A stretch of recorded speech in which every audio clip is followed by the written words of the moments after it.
வணக்கம். இன்றைய மெய்ப்பொருள் காண்பதறிவில் அச்சு ஊடகங்களில் வந்திருக்கும் முக்கிய செய்திகளின் பின்புலத்தை ஆய்வோம். இன்று 136வது பிறந்த நாள் தந்தை பெரியாருக்கு பிறந்த நாள்.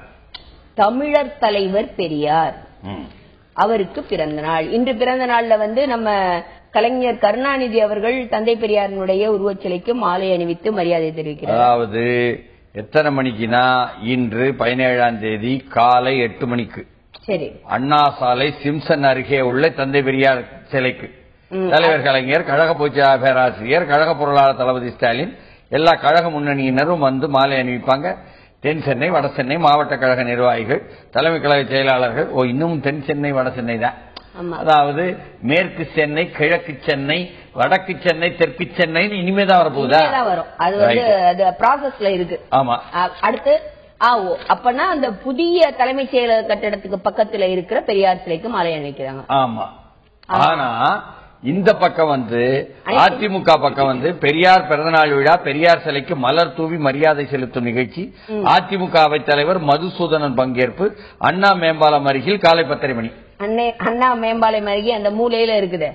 யார் கண்ணுக்கு தெரியாத மாதிரி ஒரு பெரியார் சிலை. போன முறை என்ன செல்வி ஜெயலலிதா அங்க வந்துதான் மாலை அணிவிக்க போறாருன்ட்டு அது எங்கன்னு தேடி தேடி தானே கண்டுபிடிச்சோம். அவ்வளவு தூரம் பிரபலமா அந்த இடம் பரபரப்பா இருந்துச்சு. இப்ப இந்த முறை அவைத்தலைவர் மதுசூதன் செய்றாரு. சரி, நேத்து செல்வி ஜெயலலிதா தேர்தல் பிரச்சாரம் முடிஞ்சு திரும்பி வந்திருப்பாங்களே, அவங்க பங்கெடுக்கலையா? அதுல வந்துடுறாங்கன்னு தெரியல. அதனாலதான் இப்படி நடக்கு. அதனால் இந்த கட்டுரை இருக்குதே, அதாவது பெரியாரின் வாழ்நாளிலேயே அவரது வரலாற்றை தனிச்சிறப்புடன் எழுதியவர் சாமி சிதம்பரனார் என்ற பெயரில் உள்ள தமிழர் தலைவர் பெரியார்னு கட்டாய இந்தியை பள்ளிகளில் திணித்ததில் இருந்து அதற்கான எதிர்க்கு எதிரான போராட்டத்தை தலைமையேற்று நடத்திய பெரியார் 38 கடைசியில் கைது செய்யப்பட்டிருந்தார். பெரியாரின் புகழ் உச்சியில் இருந்த தருணம் இது. அப்போதுதான் பெரியாரின் வரலாற்றை வெளியிட வேண்டும் என குருசாமி முனைந்தார். அதுக்கு சாமி சிதம்பரனார் எழுதியிருக்கிறாரு. ஆமா. அப்பொழுதே அந்த வரலாறு வெளியிடப்பட்டது. அதிகாரம் பெற்ற வரலாறு என்ற முத்திரையுடன் தமிழர் தலைவர் என்று வெளிவந்ததாம். 41ல 2ஆம் பதிப்பும், 58ல 3ஆம் பதிப்பும், 60ல கி வீரமணியின் முயற்சியில் ஏராளமான படங்களுடன் புதிய சேர்க்கைகளுடன் 4ஆம் பதிப்பும் வெளிவந்தது. இந்த அளவுக்கு பெரியார் இன்றைக்கு நினைவு கூறப்படுவது என்பதுதான் இந்திய துணைக்கண்டத்தில், அதுவும் தமிழகத்தினுடைய வரலாற்றில் மிக முக்கியமான இடம். ஏன்னா தமிழ்நாடு பண்பாட்டு ரீதியாகவும் சமூக ரீதியாகவும் முன்ன போயிருக்குது. இந்தியாவிலேயே சொல்றாங்களே, உள்கட்டுமான ரீதியில் முன்ன போயிருக்கிறது காரணங்கள் இருக்கலாம், பொருளாதார ரீதியாக நகர்மயமாதல். ஆனால் அதே போல இன்னொரு பக்கம் பண்பாட்டு ரீதி என்பது பெரியாருடைய பங்கு என்பதுதான் அது முக்கியமானது என்பது நாம சொல்லாம இருக்க முடியாது. ஆனா high court lichens Periyar to Mahatma அப்படின்னு சொல்லிட்டு நேத்து என்ன ஆயிருக்கு அப்படின்னா, நம்ம திருச்சியில ஒரு சிலை, பெரியார் சிலை வைக்கிறதுக்காக, திருவெரும்பூர் பெரியார் சிலை வைக்கிறதுக்காக ஒரு பிரச்சனை ஒண்ணு வந்திருக்கு. மதுரை ஹைகோர்ட் என்ன பண்ணிருக்கு, மதுரை ஹைகோர்ட்ல இருக்கிற ஜட்ஜ், அவர் பேர் நாகமுத்து, பெரியாரை பத்தி ரொம்ப உயர்வா பேசியிருக்காரு. Periyar was a towering personality who could be called the Mahatma Gandhi of Tamil Nadu அப்படின்னு சொல்லியிருக்காரு. ஈவி ராமசாமி affectionately called தந்தை Periyar lived a revolutionary life and fought for social justice, establishment of casteless society, empowerment of women were some of the goals sought to be achieved by great leader அப்படின்லாம் சொல்லிட்டு சிலை வைக்கிறதுக்கு அனுமதி கொடுக்க முடியாது. இடம் பாதுகாப்பு பிரச்சனையா இருக்கலாம். ஆமா, வேற நம்ம தப்பா நினைக்க கூடாது. மாற்று இடத்தை கண்டுபிடிங்கள் அப்படின்னு ஒரு வார்த்தை சொல்லி இருந்திருக்கலாம். இல்ல, அவர் சொல்லி இருந்திருப்பாரு அந்த அர்த்தத்துல. நம்ம ஆளுங்க எடுத்து போடும்போது அப்படி போட்டிருப்பாங்க, இடம் இல்லன்னு கூட போடுவாங்க. அப்படி எல்லாம் சொல்லி நம்ம ஏரியாவில் இருக்குன்னா, alarm bells ring for BJP, this is no birthday gift for Modi, as the party loses 13 of the 23 seats, people reject Modi policies, says Congress என்று ஈக்காடு தாங்கல் ஆங்கில நாளேட்டின் முதன்மை செய்தியாக வர, கச்சேரி நாளேடு BJP's third and heaviest defeat by polls in just 4 months after Lok Sabha win, after the landslide slide. அதாவது இது சாமிய சாலை நாளேடு, லேண்ட்ஸ்லைடு ஸ்லைடுன்னு. ஆனா 15 years on BJP gets a toehold in Bengal Assembly ஒன்னு இருக்கு. ஒன்னுல பெங்கால்ல ஜெயிச்சுட்டாவங்க, வெற்றி வெற்றி அப்படின்னு அதான் நேற்று பெரிய வெற்றியா சொல்லிட்டு இருந்தாங்க. பாருங்க நாங்க பெங்கால்ல ஒரு இன்னிங்ஸ் இது பண்ணிருக்கோம் இல்லையா, அது பெரிய வெற்றி அப்படின்னு சொல்லிருக்கீங்க. ஒரு காட்சி ஊடகத்துல விவாதத்துல என்ன சொன்னாங்கன்னா, இதெல்லாம் மாநில தேர்தலுங்க, சரி மாநில கட்சிகள் தாங்க செவிக்கும், நாங்க அகில இந்திய கட்சிங்க மக்களவையில செவிச்சோம் என்று சொன்னா, பிஜேபி இதுவரை இல்லாம பெங்காலுக்குள்ள போயிருக்கு, மாநில கட்சி மாநில தேர்தல் தானே அங்க செவிச்சிருக்கல, அதனால இப்படி எல்லாம் சொல்லாதியா அப்படின்னு பதிலுக்கும் கேட்டாங்க. இது தமிழ் காட்சி ஊடகத்துல bypoll results knock BJP off its perch என்று அவங்கள வெளியே பிடிச்சு தள்ளிருச்சு இந்த இடைத்தேர்தல் என்ற செய்தியை இவர்கள் போட்டால், இன் உத்தரப்பிரதேஷ், ராஜஸ்தான் அண்ட் குஜராத் மிகவும் மோசமாக உத்தரப்பிரதேசத்தில் டொபக்கடீர் என்று விழுந்து, ராஜஸ்தானில் கீழே போய் குழி தோண்டும் அளவுக்கு போய், குஜராத்திலையும் கூட ஐயோ காங்கிரஸ் வந்துருச்சு எங்க ஓட்ட போயிருச்சுன்னு பிஜேபி கையிருக்கிற நிலைமை வந்துருச்சா. டான்ஸ் ஆஃப் டெமோக்ரஸி இருக்குல்ல, ஜனநாயகத்தின் நடனத்துல Modi and Shah missing in BJP show flops in UP அப்படின்னு போட்டு, BJP B team delivers a dud. அதாவது ஏ டீம் மோடி அமித்ஷா அவங்க இல்ல, பி டீம் தான் போய் இந்த வேலை செஞ்சதுனால அவங்களுக்கு ஒரு பயங்கரமான அடி வந்திருக்கு அப்படின்னு சொல்லி, அலாம் bells vote share drops in most states அப்படின்னு எடுத்து போட்டிருக்காங்க. அதாவது 10 மாநிலங்களில் நடந்த இடைத்தேர்தல் பாஜக கடும் பின்னடைவு, குஜராத் ராஜஸ்தானிலே அதிர்ச்சி தோல்வி என்றெல்லாம் போடும் பொழுது அவர்கள் அந்த 10 ஒருத்தர் 9 போடுறாரு. 9 மாநிலங்களில் 32 எம்எல்ஏ 3 எம்பி தொகுதி இடைத்தேர்தல் முடிவு. பாரதிய ஜனதாவுக்கு பின்னடைவு. உத்தரப்பிரதேசத்தில் 11 தொகுதியில் 8 இடங்களை சமாஜ்வாதி கைப்பற்றியது. அப்படின்னா என்ன அர்த்தங்க? 8 இடத்துல சமாஜ்வாதி வந்துருச்சுன்னா நீங்க இழந்தாலும் மீண்டும் மாநில கட்சி இடைத்தேர்தலில் வெற்றி பெற்றுச்சு. இதுல என்ன விவாதத்துல சொல்றாங்க தெரியுமா?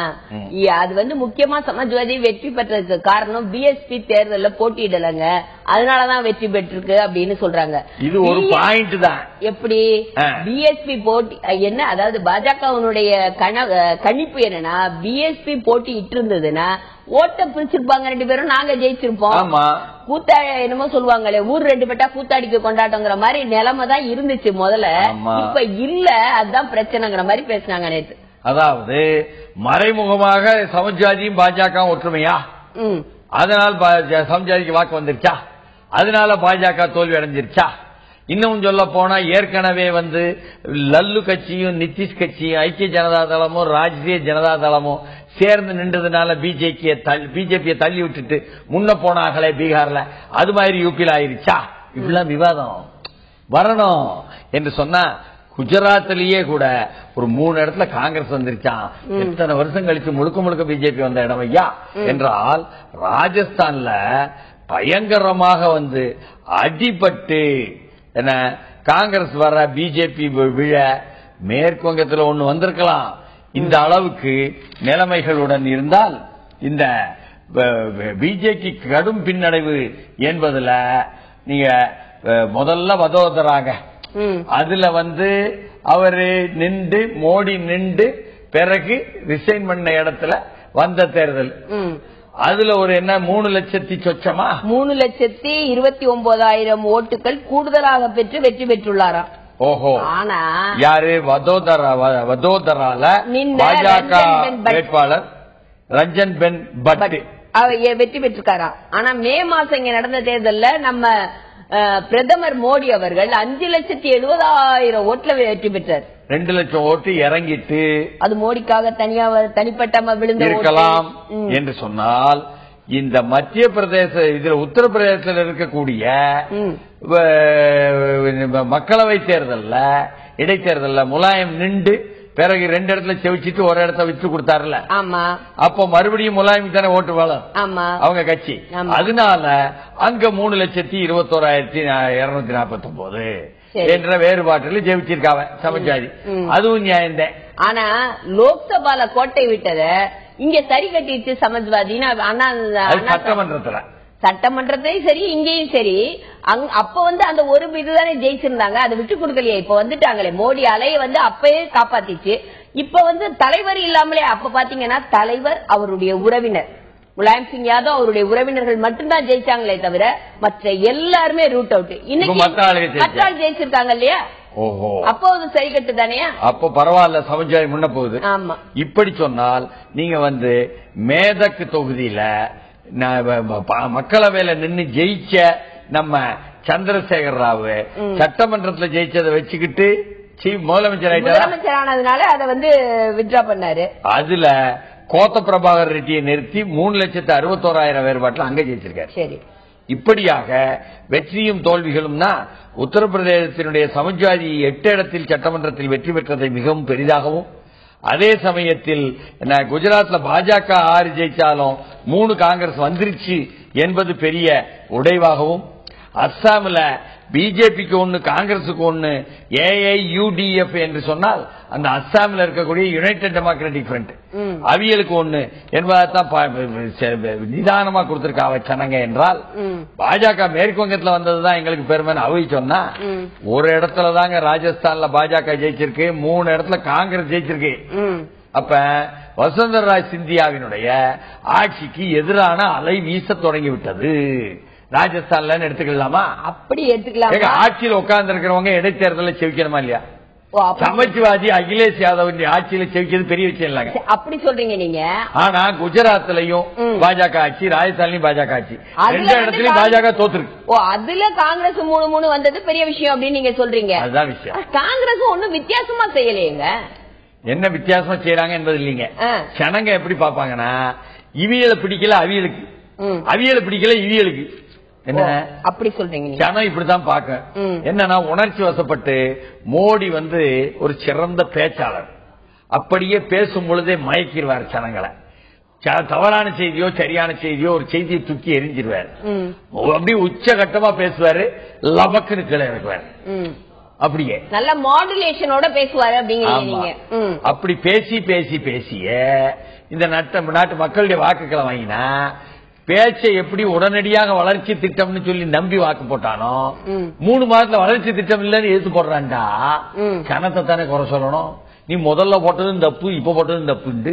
அப்படி இல்லங்க, நாங்க 3 மாசத்துக்கு முன்னாடி போட்ட அந்த ஓட்டு இந்தியாவுக்காக, இப்ப நாங்க போடுற ஓட்டு எங்க மாநிலத்துக்காக, 2க்கும் வித்தியாசம் இருக்கு, நீங்க குழப்பாதீங்க அப்படின்னு ஜனங்க சொல்ல போறாங்க.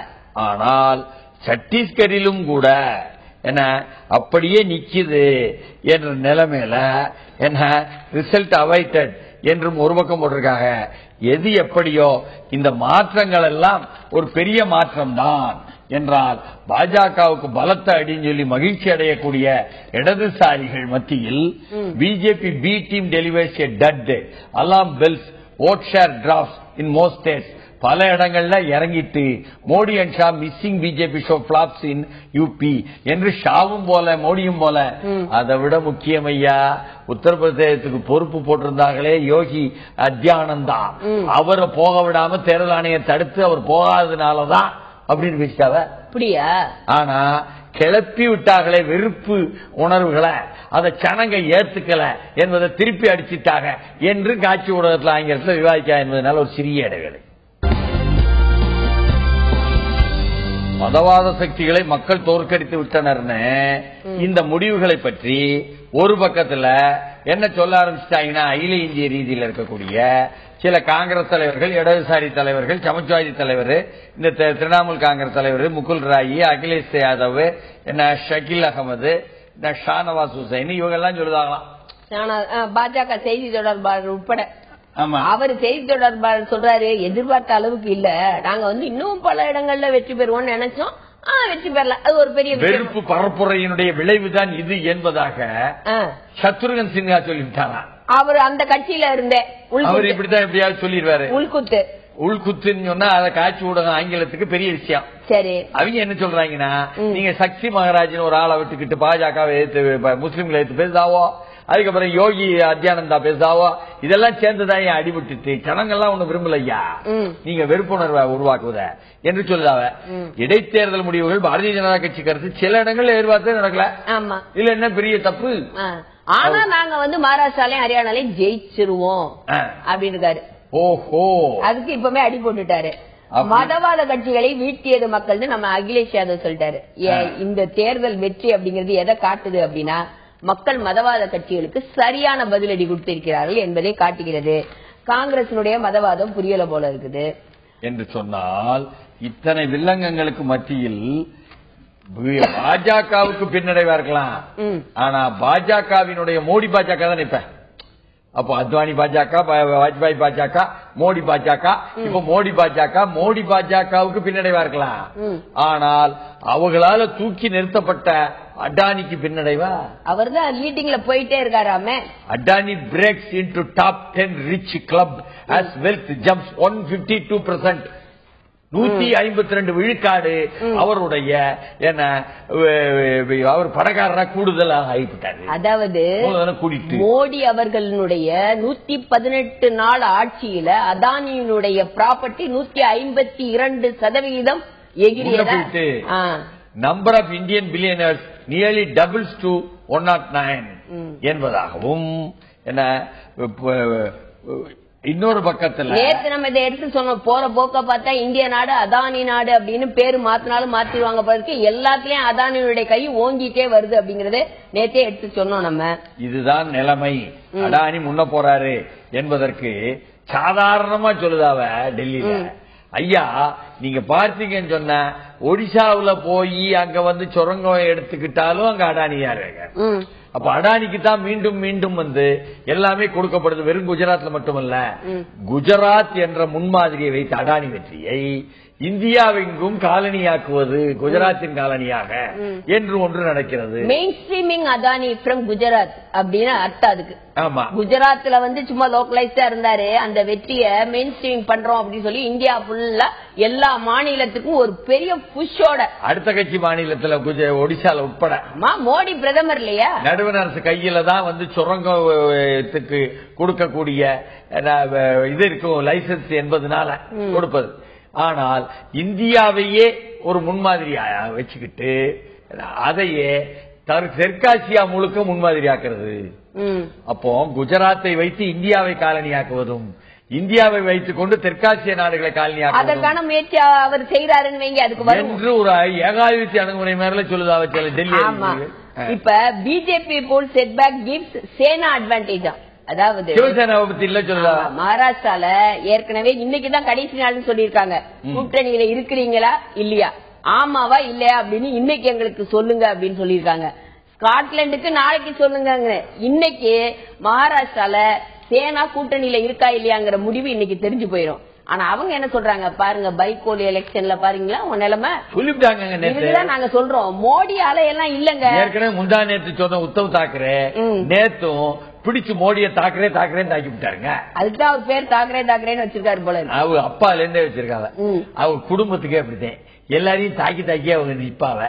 இப்ப என்னன்னு சொன்னா நாங்க சொன்னோம்ல என்ன அதுதான் பத்தியெல்லாம் மோடி அலையெல்லாம் வீசிச்சுன்னு சொன்னா இப்படித்தானே அடிபட்டுக்கு அப்படின்ட்டு. ஆனால் நமக்கு கேள்வி எல்லாம் முக்கியமாக நீங்கள் பாஜக தொடர்ந்து வெற்றி பெற்றுக் கொண்டு இருந்த ஒரு சத்தீஸ்கரிலும் குஜராத்திலும் ராஜஸ்தானிலும் நீங்கள் ஆட்சியில் அமர்ந்திருக்கும் பொழுதே இடைத்தேர்தல் அடிபடுத்தியனா பெரிய அடிதான். யோசிக்க வேண்டிய விஷயம் இது வந்து பாஜக. உத்தரப்பிரதேச சமாஜ்வாதி கட்சி ஆட்சியில் இருக்கும் பொழுது நீங்க அடிபட்டியனாலும் பாஜக பரவாயில்ல. சத்தீஸ்கர்லயும் குஜராத்லயும் ராஜஸ்தான்லயும் அடிபட்டது வந்து பெரிய அடிங்க. இது வந்து பெரிய வீழ்ச்சி. சும்மனாச்சு கிராமத்துல மேல போறோம் நினைக்காதியோ, துப்புன்னு விழும். இதுதான் இந்தியாவில் உள்ள ஜனநாயகம் சொல்லக்கூடிய வாக்கு சார்ந்த நாடாளுமன்ற பாதை. அதனால நிரந்தரம் யாருக்கும் இல்ல. நமக்கு யாவும் வருதெல்லாம் ஏற்கனவே 5-6 மாநிலத்துல தான் இருக்குது பாஜக. 8 மாநிலம் அதிகபட்சம். இந்தியா முழுக்க இல்ல பாஜக, காங்கிரஸ் தான் இருக்கு என்று துக்ளக் சோ தன்னுடைய கூட்டத்திலேயே சென்ற ஆண்டு சொன்னது யாவும் வருது. அதனால மறுபடியும் சுருங்கி கூட போகும், பாத்துக்கிடுங்கப்பு. அதனால ரொம்ப வேண்டாம், ரொம்ப துள்ளாதீங்க அப்படிங்கிறீங்க. ஆமா. ஆனா இன்னைக்கு வந்து நரேந்திர மோடியினுடைய பிறந்த நாள். பிறந்த நாளும் அதுவுமா இந்த தேர்தல் முடிவுகள் எல்லாம் கொஞ்சம் வருத்தத்தை கொடுக்கும். அப்படின்னாலும் கட்சி அவங்களுடைய கூட்டணி கட்சிக்காரங்க வந்து வாழ்த்து சொல்ல மறக்கலங்க. விஜயகாந்தும் ஏசி சண்முகமும் வாழ்த்து சொல்லி இருக்கிறார்கள், தெளிவா சொல்லிட்டாங்க. ஆனா இன்னும் 2 பேருடைய வாழ்த்தை காணோம். யார் வரல? பாமகவையும் காணோம், வைகோவையும் காணோம். அவங்க வந்து இடம் மாறினாலும் மாறுவாங்க. ஓ அப்படி சொல்றீங்களா? பாமக மாறுதாங்களோ இல்லையோ அது வைகோ மாறினாலும் மாறலாம். அப்ப இந்த தலைமைக்கு அந்த தலைமைக்கு வாழ்த்து சொல்லணும் இனிமே. ஆனால் தலைவர் கலைஞர் வாழ்த்து சொன்னார்ல முன்னால, இப்ப சொல்லல. இதையெல்லாம் இந்த உத்தரப்பிரதேசத்துல அமித்ஷா உள்ள போனதுனாலதான் 71 தொகுதியும் மக்களவையை பிடிச்சாரு உத்தரப்பிரதேசத்துல. அதே அமித்ஷாவை இப்போ என்ன கேலி சித்திரமா அண்ணா சாலை ஆங்கில ஏடு போடுறாங்கன்னா அப்படியே வந்து உட்கார்ந்தாரியா ஒரு ஸ்பிரிங்ல அமித்ஷாவை மேல தூக்கி கொண்டு போய் உட்கார வச்சாரு தலைவரை.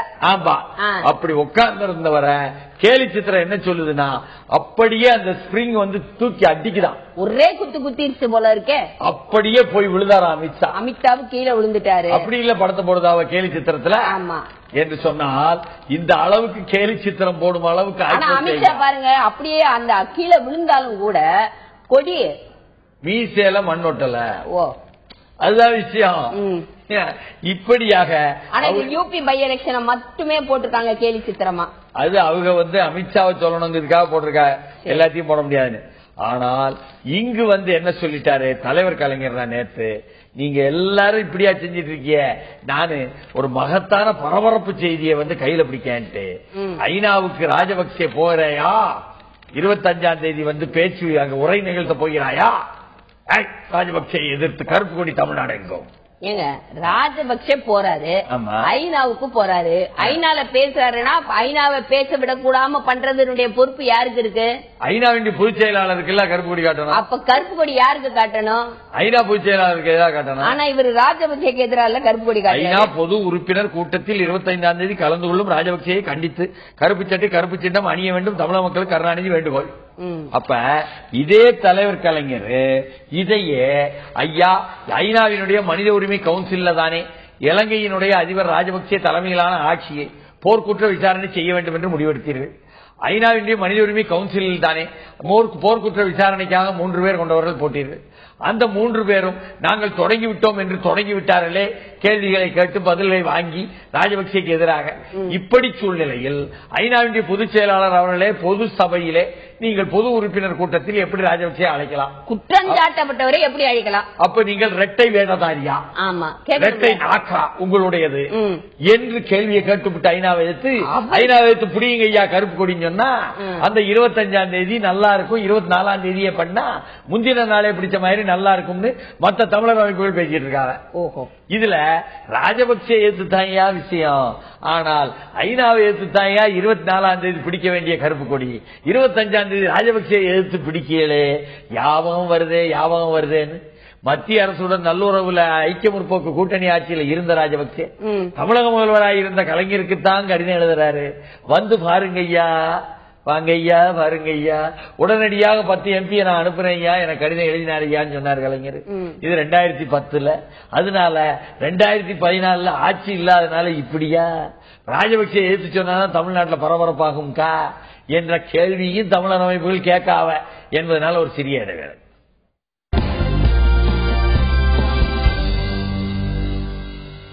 தலைவர் கலைஞர் இப்படி அறிவித்திருக்கிறார் என்றால் உள்ளபடியே அது இவ்வளவு தூரம் தமிழர் அமைப்புகள் மத்தியில் கேள்விக்குள்ளாகும் அவர் எதிர்பார்க்கல. சரி, இங்க எல்லாரும் உணர்ச்சி வசப்படக்கூடிய தமிழர்கள் தான். அதனால ராஜபக்சே சொன்னா போதும் உடனே எல்லாரும் கருப்பு போட்டுட்டு வந்துருவாங்க. பிரபாகரன் தூக்கி பிடிப்பாவோ, ராஜபக்சே படத்தை காட்சா எதிர்ப்பாவோ, இம்புட்டு தான் தமிழர் அறிவார்ந்த ரீதியா விஷயத்தை பார்ப்பாங்களா மாட்டாங்களா என்பதுக்கு வராது என்று நினைச்சுக்கிட்டு தான் சொல்லி இருக்கலாம். ஆனாலும் கூட 25ஆம் தேதி ராஜபக்சே ஐநாவில் போய் பேசுவது என்பது கண்டிக்கத்தக்கது, எதிர்க்கப்படக்கூடியது என்பதில் தலைவர் கலைஞர் எடுத்த நிலைப்பாடு பாராட்டப்படக்கூடியது அப்படின்னு யார் சொல்லியிருக்கா? நாமே சொல்லணும். சரி, ஆனாலும் கூட அதற்கான போராட்ட வடிவம் என்பது ஐநாவை அம்பலப்படுத்தும் அளவுக்கு, ஐநாவை கேள்வி கேட்கும் அளவுக்கு தமிழர்களை என்ன ரைஸ் பண்ணி எழுப்பி விட்டு 24ஆம் தேதியே எழுப்பினாத்தான் 25ஆம் தேதிக்கு அவங்க விட மாட்டாங்க என்று சொல்வது தமிழர் அமைப்புகளில் வந்திருக்கக்கூடிய விவாதம். ஆனால் இந்த விவாதம் எனக்கு இல்லைங்கோ, யாரு தமிழர் அமைப்பு சேர்ந்தவர் இல்லைங்கோ, அது தெரியாது இல்லைங்கோ என்று நமது இதுவரை தமிழருக்காக ஈழத் தமிழருக்காக தொடக்கத்திலிருந்து இன்று வரை உணர்ச்சி வசப்பட்டு கர்ஜனை செய்யக்கூடிய நம்ம வைகோருக்கார அவர் நேத்து தேர்தல் பாணியில எடுத்த முடிவை முந்தா நேத்து அவருடைய குழுல மாவட்ட மாநில மாநாட்டு திறந்த வெளி மாநாட்டுல ஆமா பூந்தமல்லியில harshest critic Vaiko now soft on Karunanidhi என்று ஆங்கில ஏடுகளில் போட வைத்து விட்டார். அப்படி அவர் சாஃப்ட் டுவர்ட்ஸ் கருணாநிதியா என்ற கேள்வியை கேட்க வேண்டியிருக்கு. ஏன்னு கேட்டா திமுக ஆட்சியில் சட்டம் ஒழுங்கு சிறப்பாக இருந்தது, கருணாநிதிக்கு வைகோ பாராட்டு தமிழக அரசியலில் பரபரப்புன்னு தமிழேடு எடுத்து போட்டிருக்கு. நியாயந்தே. ஏன்னா திமுகவுக்கு ஆட்சியில வைகோ பாராட்டியது தமிழக அரசியல் பரபரப்பு என்பது இன்றைக்கு வைகோ எடுத்து வைக்கின்ற ஒவ்வொரு அடியும் ஐயா நாங்க திமுக கூட்டணிக்கு போகிறோம் என்பதற்கான ஒரு அடி என்று எல்லா உணவும் சொல்லுதாவ. எல்லா உணவும் எடுத்து போட்டிருக்காங்க ஆங்கில தமிழ் உள்ளபடியே. அதில் அவர் சொன்ன ஆழம் இருக்குல்ல, அதுதான் முக்கியம். நாம் எதிரியை அடையாளம் கண்டு விட்டோம். அண்ணாதிமுக சொல்றாரு, எதிரியை அடையாளம் கண்டு விட்டோம். எங்களின் ஒரே எதிரி ஜெயலலிதா தான், அவரை வீழ்த்த வேண்டும் என்பதுதான் எங்களின் தற்போதைய இலக்கு என்று கட்சியின் திறந்தவெளி மாநாட்டில் பேசினார். அரசியலில் பகைவன் நண்பனாகலாம், நண்பன் பகைவனாகலாம். அதாவது நமக்கு என்ன விளங்கல்லனா, மது எதிர்ப்பு போராட்டத்தில் வைகோ நடந்து வரும் பொழுது என்ன முதல்வர் ஜெயலலிதா வந்தாக, இறங்கினாக, சந்திச்சாக, வாழ்த்தினாக என்றெல்லாம் வந்தது. இடைக்காலத்தில் வந்த அப்படி கூட்டணி மாதிரி வந்திருந்தாங்களே, சொல்லி வச்ச மாதிரி போயிருச்சு. சொல்லி வச்ச மாதிரி முதல்வர் ஜெயலலிதா வந்தாங்க, சொல்லி வச்ச மாதிரி அங்க ஒரு ஊடகம் இருந்தது, சொல்லி வச்ச மாதிரி எடுத்து போட்டாங்க. அந்த விஷயத்த சொல்றீங்களா? அந்த விஷயம் யாவும் வரக்கூடாது. சரி. அதே மாதிரி பாஜக கூட்டணிக்கு போய் அதிமுகவை எதிர்க்கலாம்னா பாஜகவும் அதிமுகவும் மேல் இடத்துல நல்லாவும் பேசிக்கிறதாவோ, கீழ இடத்துல அடிச்சுக்கிடவும் விடுதாவோ, அதனால எதிர்க்கணும்னா திமுக என்ற நிலைப்பாட்டுக்கு வந்துட்டாரு. அரசியல் ரீதியா ஒரு சரியான பார்வையில என்பதாகவும் பார்க்க வேண்டியிருக்கு இருக்கு. ஆனால் மதிமுகவுக்கு பலரும் என்ன பேசுதாவனா, ஏற்கனவே 1, 2, 3 என்று புறக்கணித்த பொழுது தேர்தலை திமுகவுடன் ஒரு முறை வெளியே வந்துவிட்டு திருப்பி போன பொழுது இப்படி எல்லாம் நமக்கே கீழே போற மாதிரி தற்கொலை மாதிரி நிலைப்பாடெல்லாம் எடுத்தாச்சு. மறுபடியும் இப்ப திமுக கூட போகணுமான்னு அது கேட்காத. ஆனால் DMK call for referendum on Tamil issue gets Vaiko out என்பதா ஒரு ஆங்கில ஏடு போட்டிருக்காங்களே. ஆமா, அவர் ரெஃபரண்டம் இது பண்ணணுங்கிறதா வைகோண்டே ஓட்டு கிடைச்சிச்சுன்னு போட்டிருக்காங்க. ஆனா ரிசல்ட்ஸ்ல என்ன முதல்ல மாநாட்டுல கொண்டாந்தது நம்ம தான், அதுக்கு பிறகுதான் பிறகு பேசினாவோ என்று சொல்லக்கூடிய என்ன வைகோ உள்ளபடியே திராவிட முன்னேற்ற கழகம் ஆட்சி அதிகாரத்தில் இருந்து கொண்டு ஈழத்தமிழர் விஷயத்தில் இப்பொழுது பொது வாக்கெடுப்பு பேசினாலும் டெசோ மூலம் அப்பொழுது அவர்கள் செய்ததெல்லாம் இன அழிப்புக்கு துணையாக துரோகமாக சென்றார் என்று வைகோ பேசியதெல்லாம் ஒளி நாடாவாகவும் காணொலியாகவும் பூரா யூடியூப்ல கிடக்கு. அது எடுத்து போடுவாங்க, இனிமே ஊடகங்கள்லாம் எடுத்து போடுவாங்க, விவாதம். ஆனா இவர் பேசும்போது என்ன பேசிட்டாரு, இனமொழி பிரச்சனையில மதிமுக உணர்வோடு ஒட்டி இருக்குதான் திமுக உணர்வு. அத மதிமுக உணர்வு என்பது நேர்மையானது, நியாயமானதுன்னு மதிமுக தொண்டர்கள் சொல்லுறாங்க, தமிழக உணர்வாளர்களும் சொல்லிக்கிட்டு இருக்காங்க. ஆனால் திமுக அப்படி இல்லையா, சும்மனாச்சும் படம் காட்டுதாக இதே ஆட்கள் சொல்லிக்கிட்டு இருக்காங்க. அதனால தமிழின உணர்வில் இப்படி சொல்லுவதா பொது வாக்கெடுப்பு என்று சட்டமன்ற தீர்மானம் கொண்டு வந்தது என்பது இப்ப இருக்கிற எதிரி நம்பர் 1 சொல்ல ஆட்சிதானே. பொருளாதார தடை இலங்கைக்குன்னு சொல்லி சட்டமன்ற தீர்மானம் கொண்டு வந்து இப்ப எதிரி நம்பர் 1 சொல்ற ஆட்சி தானே என்ற கேள்வியும் கூட உள்ளுக்கு விவாதம் ஆகிக்கிட்டு இருக்கு. இதற்கு மத்தியில தான் அந்த 25ஆம் தேதி கலைஞர் அறிவித்திருக்கக்கூடிய ராஜபக்சேக்கு எதிரான கருப்பு கொடி என்பதற்கு வரவேற்கிறேன்னு வைகோ ஆக்ஷன் நோக்கிட்டார்.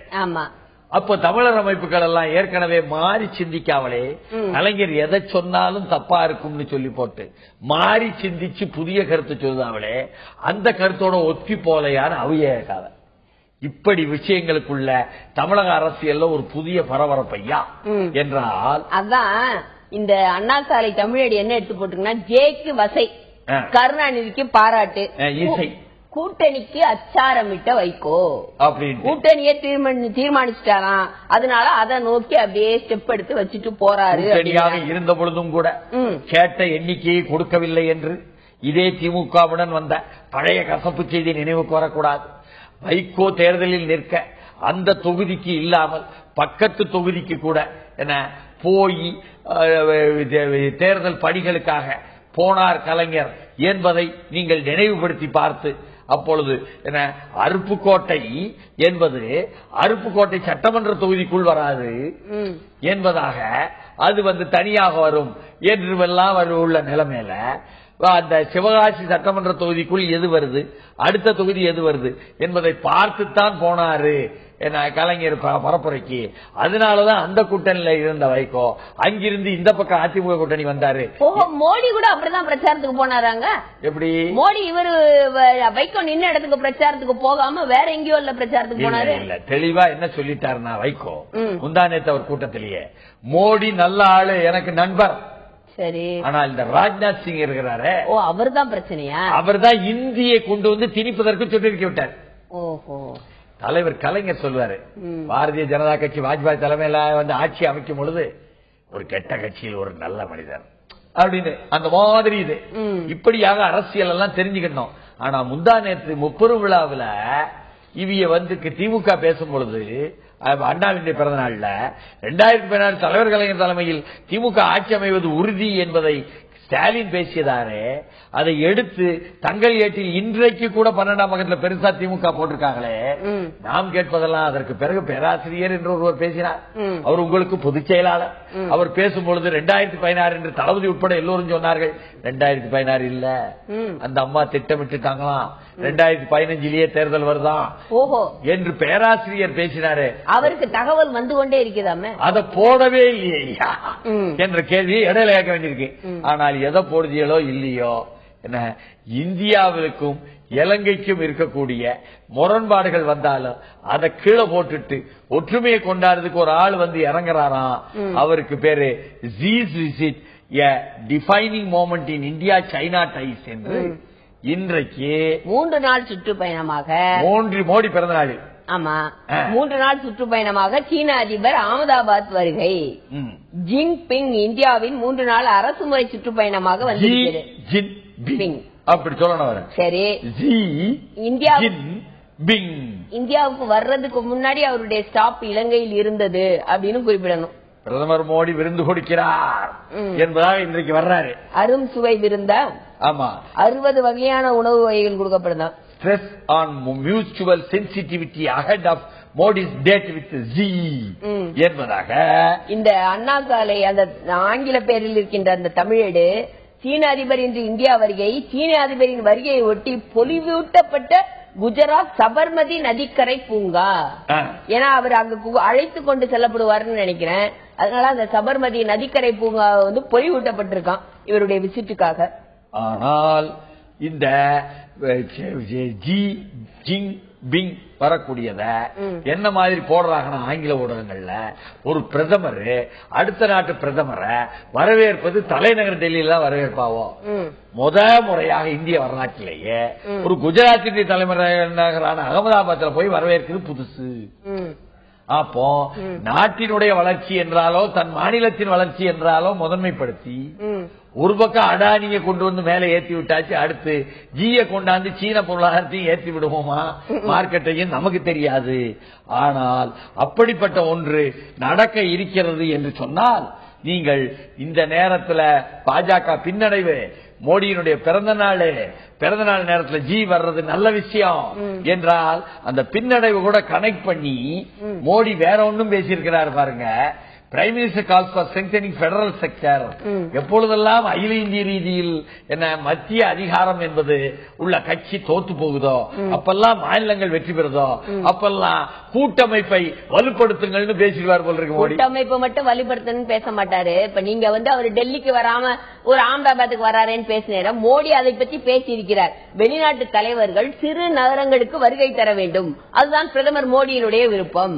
ஆனால் இந்த ஜி ஜிங் பிங் இவருடைய இந்த வருகை என்பது எத்தனை வில்லங்கத்தை கிளப்பிக்க என்பது ஒரு இடைவேளைக்கு பிறகுவாம்.